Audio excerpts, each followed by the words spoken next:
McDonnell. I'm the Secretary of the Caledonian Society of the Highland Islands, and it's fallen to me to introduce our distinguished guest. There was a Scottish Government announcement in January 2014 that Dr. Joseph Morrow had been appointed as the new Lord Lyon King of Arms. I'm reading from what was actually written in the press release. The Lord Lyon's office dates from the 14th century. Duties include the granting of armorial bearings and judicial rulings on who has the right to bear an existing coat of arms. He is an advocate with degrees in theology and law, and Dr. Morrow has been a student of heraldry for more than 30 years. At the time when he became Lord Lyon, he was President of the Mental Health Tribunal for Scotland and President of the Additional Supports Needs Tribunal and a first-tier tribunal judge dealing with asylum and immigration issues, if you can digest all that.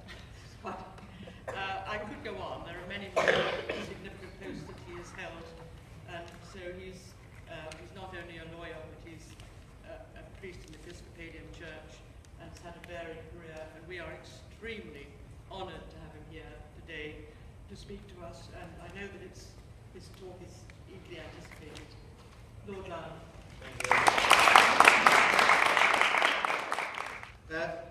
What I want to do today is to give you some insight into the work of the Court of the Lord Lyon.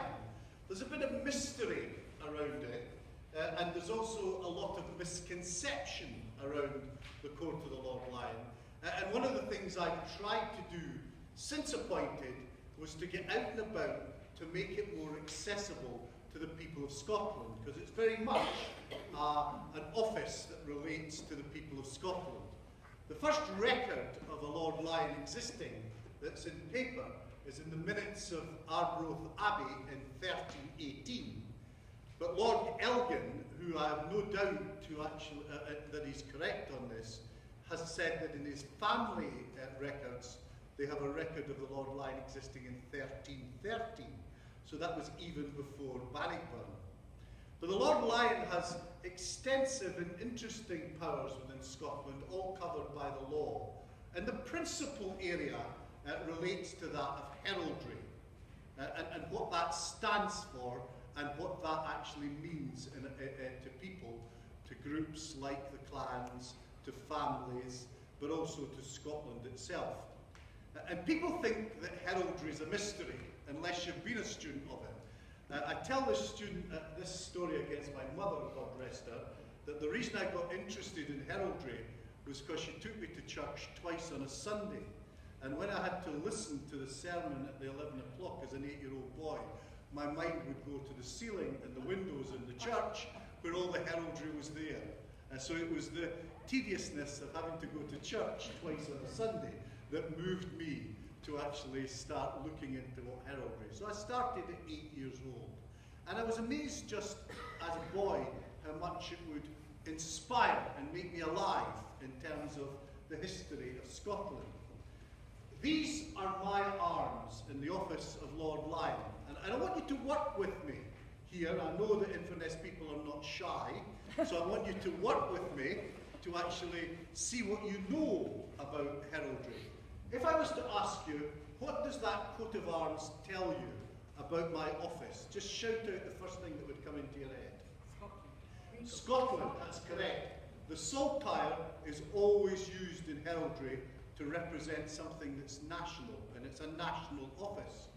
I don't know if many of you were even in the category of the people who were very active during the independence referendum, but I got 50 complaints a week for and against the misuse and the use of the saltire from different groups.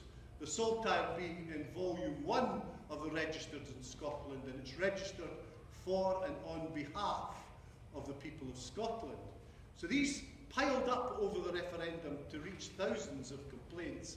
I did what I've learned to do as a cleric, which was to completely ignore them, and they all went away immediately after the referendum was finished. But I have to tell you, there was one gentleman who I did respond to, and he was an Angus farmer, and he was a great pro-independence man, and his neighbour was an anti-independence man, and his neighbour kept taking his signs down for independence. So So he painted the saltire with the word yes on the side of his 2-ton white bull and sent it into the field. And it stayed there throughout all the independence. But that shows you the emotiveness that some of these symbols have. And I want to suggest to you that heraldry and its symbolism evokes emotion in the Scots. So I sit regularly on cases. I actually form a quote and we hear cases. They might be about who's entitled to a certain title, who might be the chief of a clan, and the Gun clan have just had sort of bottomed out who their chief was after decades, but that had been litigated in front of the Lord Lyon on several occasions. So we have lots of kind of judicial case management activity, as well as the petitions for new arms. And the new arms are actually given to those who are of good and virtuous character, and that's the definition in Scotland, but I'll go back to that. The other thing is that the Lord Lyon's office has developed into something today that came out of the High Shenanigans of Scotland in Celtic times. And the High Shenanigans had to be able to recite the genealogy of the kings of Scotland to 9 generations. And they were the verifier or the proclaimer that they were the rightful king. And in Scots heraldry, the Lord Lyon still has that role to proclaim certain offices, to proclaim them in terms of actually what they are and what they do.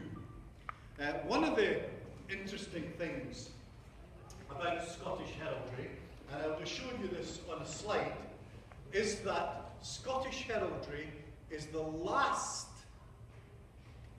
group of heraldic studies to be protected by the law. And that's why we're called the Court of the Lord Lyon. It's officially recognised under Scots law.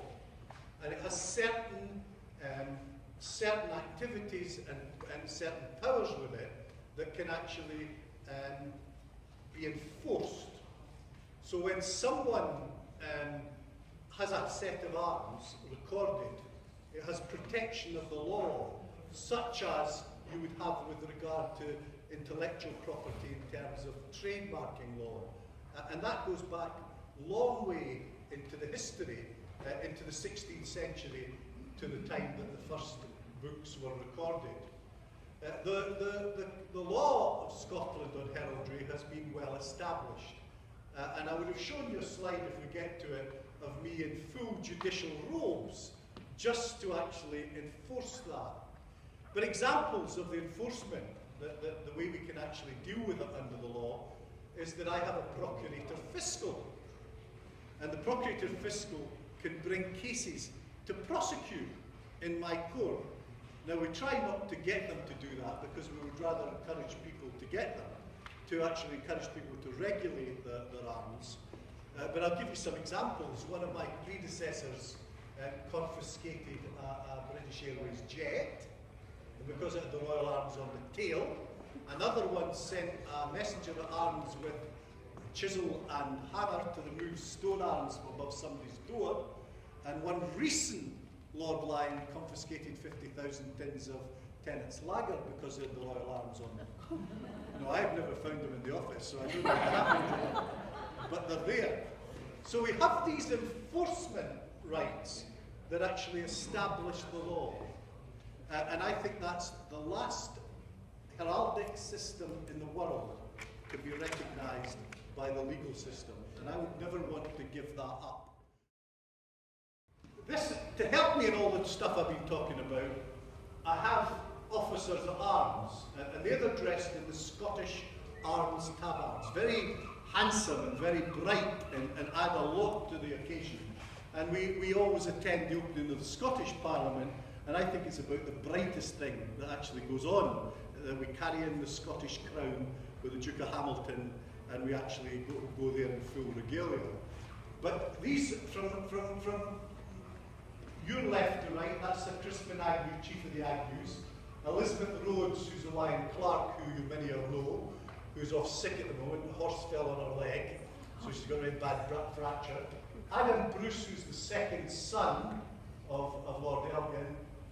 Mark Dennis, who's an American who became a Scot so that he could become a herald, he was just so engaged with the whole thing. Von Holden, who's the artist, the heraldic artist, and it's important that you understand too that the heraldry is about art as well as about science. And John Molden, who is a historian, an archivist. So they come out to assist me in the work, and they have rights of audience in the court. And here again, we have the kind of point I was making, that heraldry is part of the law of Scotland and has the rights of enforcement through the Procurator Fiscal. Yes, sir? Pursuant is a kind of junior herald. So there's a direct, if it was like if the herald was a director, the pursuant's the sort of junior herald. So it's a junior officer at arms.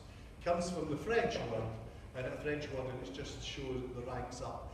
I used to be able to appoint as many heralds and pursuants as I liked as Lord Lyon, but about 150 years ago, the Act of Parliament restricted it to 3 heralds and 3 pursuants, although I can make honoraries.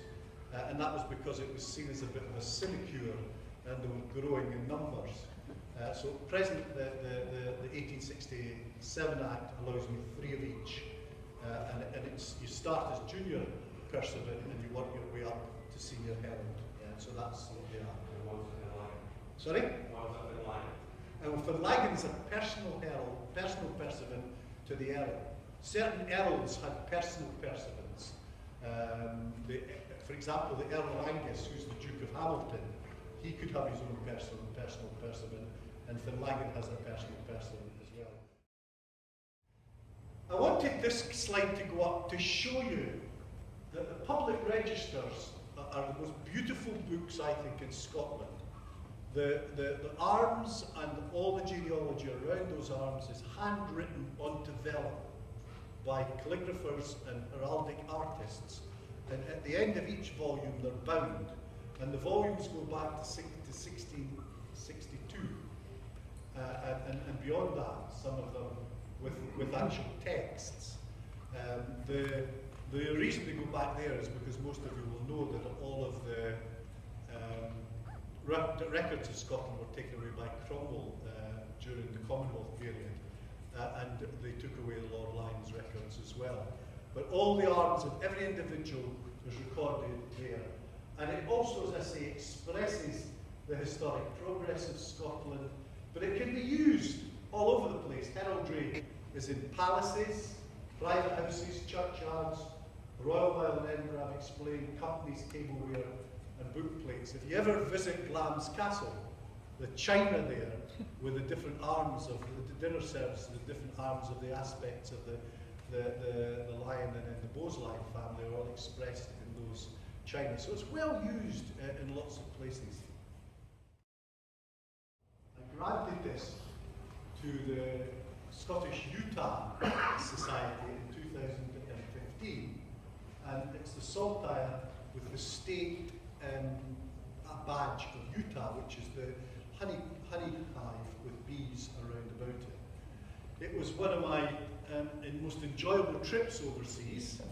I went to open and be guest of honour at the Highland Games in Utah, and I thought, there can't be anybody at the Highland Games in Utah. But 15,000 people turned out the first day, and they were fanatic Scots in terms of their heritage. Whether they had Scottish heritage or not, I have no idea, but they certainly knew how to celebrate it, and it was a very, very kind of excitable day. And at the top of that shield there is the thistle and the state flower of Utah. A couple of stories in finishing from that. First was, my hometown is Clackmannan, and when I was walking through the genealogical centre of the Mormon church, I caught in my left eye a stack that had written on it, Mormons in Clackmannan. Now, if you had asked me whether Mormons in Clackmannan, I would have said no.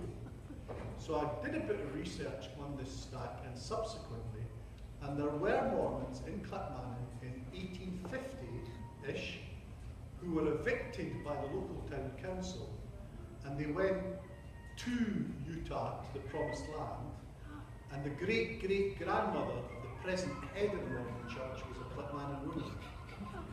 So the connections in terms of the diaspora are magnificent. I also discovered that one of my former relatives, who's long dead, took part in the burning at Clipmannan cross of an image of Smith, who was the founder of the Mormons. So in the 1850s, there was obviously a lot more strong feeling in Clipmannan about religion than there is today, because you can hardly get them to go to the kirk there today. But it was an amazing bit of complete unexpected history. And the last story, before I sit down and take questions, relates to something that I've enjoyed since I was in Utah last year. A gentleman, twice my size, with a white beard 4 times your size, sir, approached me and said he would like to join the Clan Parade at the front to encourage the children to join in. And I thought, great idea. Round his neck was the most magnificent medallion, and I asked him what it was, and it was the Order of the Benevolent Reindeer. And he told me he was a full-time Santa Claus. And he wanted, in June, to wear the Clan Claus tartan and to lead the parade off. Now, I didn't know whether to be scandalised or whether to actually relax about it. So I texted home to the register, and the Clan Claus tartan is registered in Scotland, and they do wear it in the Santa Claus movement. So I let him lead off the next day, and it was a great success for the kids. Even in July, we probably had about 50 to 80 extra kids in the parade, which was about passing on to the next generation. And I left Utah pretty bemused by this whole experience of American interpretation of Scotland. And I didn't know what to make of it. I then went back to work, and about 4 months later, I'm going through the door of the New Register House, and the doorman said to me, "Good afternoon, Santa Lord Lyon." And I thought, he's been at the Guildford Arms. Went upstairs to find this huge box, and in the box was my medallion to make me an honorary member of the Order of the Benevolent Reindeer, and my membership to be a full-time Santa Claus anytime I want, with my certificate to Santa Lord Lyon Memorial. Somebody got very, very, what's the word, uptight for me about this and thought I should be sending it back. Well, I can tell you, ladies and gentlemen, I am very proud to be Lord Lyon, but I'll be also very proud to have the Order of the Benevolent Reindeer placed on my coffin the day that I die, because it gave me a magnificent pleasure about how sometimes that the zany and the confused can add to the richness of life. And so that's my talk on the Court of Lord Lyon, and I hope you've enjoyed it, and thank you all very much for helping me.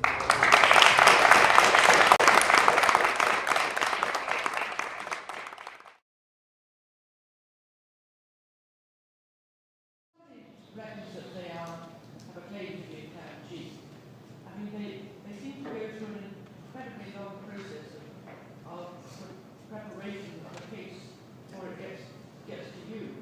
And is there any way of shortening this procedure? Because I know that the chief, the one who's claiming the chief of Glencoe, has been paying somebody for ages and ages and ages. There are two methods. There's two methods of establishing a chiefship that's gone dormant, and that's really what we're talking about. That's what you're talking about. The chiefships themselves are usually done through inheritance. It's just passed down the line.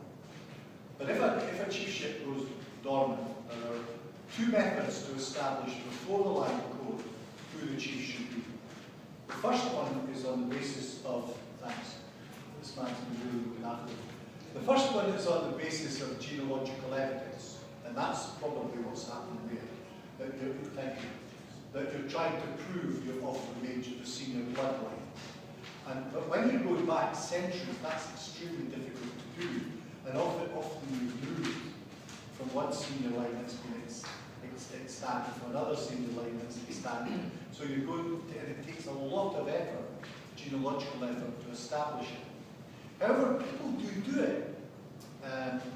The Irvins of Bonshaw, which is a border clan, they established the genealogical link and were successful in the land code. And I've just had laid before me the Buchanan petition for the chiefship, the Buchanans, and it has something like 600 documents in it. So it's going to take a long time to do it. So that's the most certain way of establishing someone is of the blood that's to be the chief. But that's where the high cost is, and it's getting on the genealogical research. Now, you wouldn't expect me to appoint a chief in those circumstances if I wasn't sure they were the right, if they were entitled to it, because of all the privileges, but also the historicity that's established there. The other method is when they cannot find a blood somebody in a bloodline, that they actually, the clan themselves, through whatever method they can, form a family convention. And they recommend a commander. And the commander is appointed initially for 5 years, for another 5 years, to 10 years, and at the end of 10 years, which is the short prescription period, they could petition the Lord Lyon to make them chief.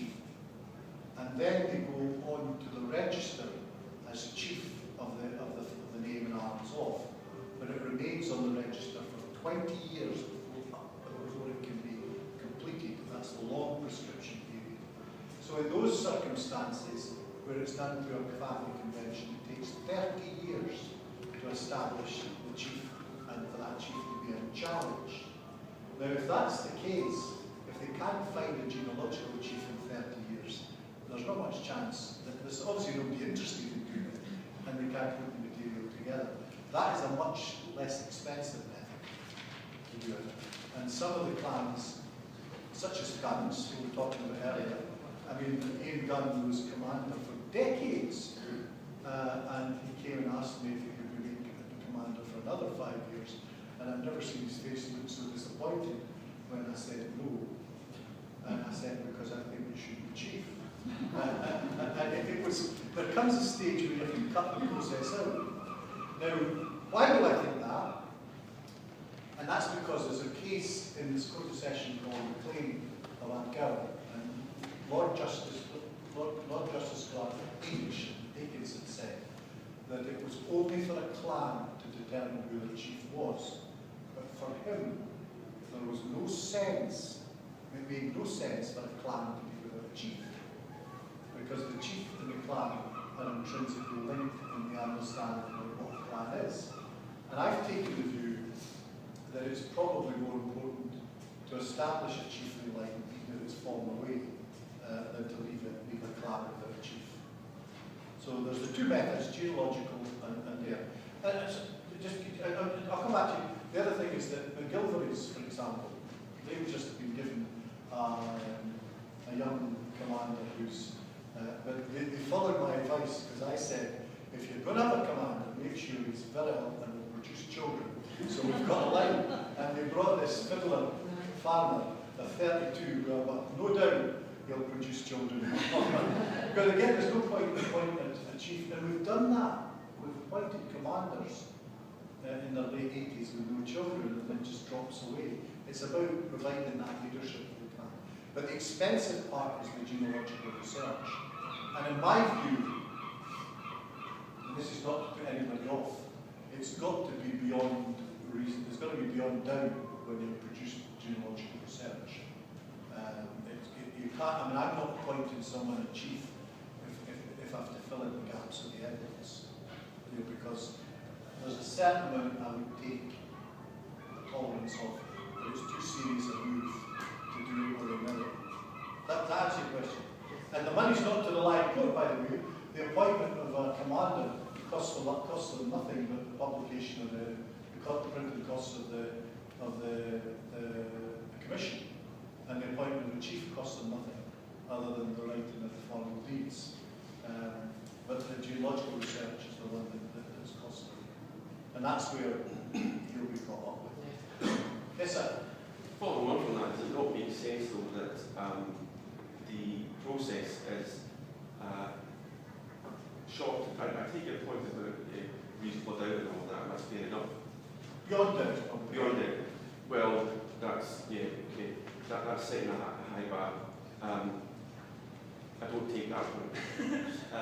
Is there not an argument though for taking the best claim that you have at the moment for what we had seen? And I know that's landed very important in trouble in the past. And just moving that on, because you know, Colin in New Zealand has been around this whole issue, I think, for 20 years now. Okay. So yeah, and he's an old man now. I think he's about 80 or something like that. Okay, he's got kids and all that line, but it seems to me that somebody somewhere is asking for a level of proof to be too high, and it may be that. So it seems to me that it would be incumbent upon Lord Lyon to maybe shorten this process to an extent and say, let's just get on with it. The Lord Lyon can't do anything until he's got the petition before him. Yes, I appreciate that. So I'm not being aggressive with that. No. But you might be amazed what the Lord Lyon will do if you get a reasonable piece of work before him to deal with it. And like the gun being an example that I thought I wasn't going to go down that road any longer. But what the case you're talking about, and I never ever am comfortable with talking about individual cases because there is so much misinformation around about them, but also I've seen none of it. But the other thing was what I can tell you is that when anything comes before me, it will get equitable consideration. And as I say, I don't think the bar is as high as you think it is. It's just that you cannot sort of fill in old generations. You've got to have at least an ability to do it. Some 30 years ago, I had great pleasure getting a gift from the author of a book on the history of the Lyon Court and his chapel. They're written by Stuart Matthew, I'm sure you're familiar with it, Stuart was an architect who was responsible, among other things, for the maintenance of your chapel, its contents, as I understand it. This was not a great glossy tome that would be designed for the drawing rooms of the new town of Edinburgh. It was a nice little book, which I think in some respects, on reflection, is right and proper. It's understated, it's full of the most remarkable information. And on page 11, I want to share with you that the Lord Lyon is the sovereign's supreme officer of honour in Scotland. So we have had that supreme honour this morning, listening to our Lord Lyon, and I'd like you to join me in thanking him most sincerely.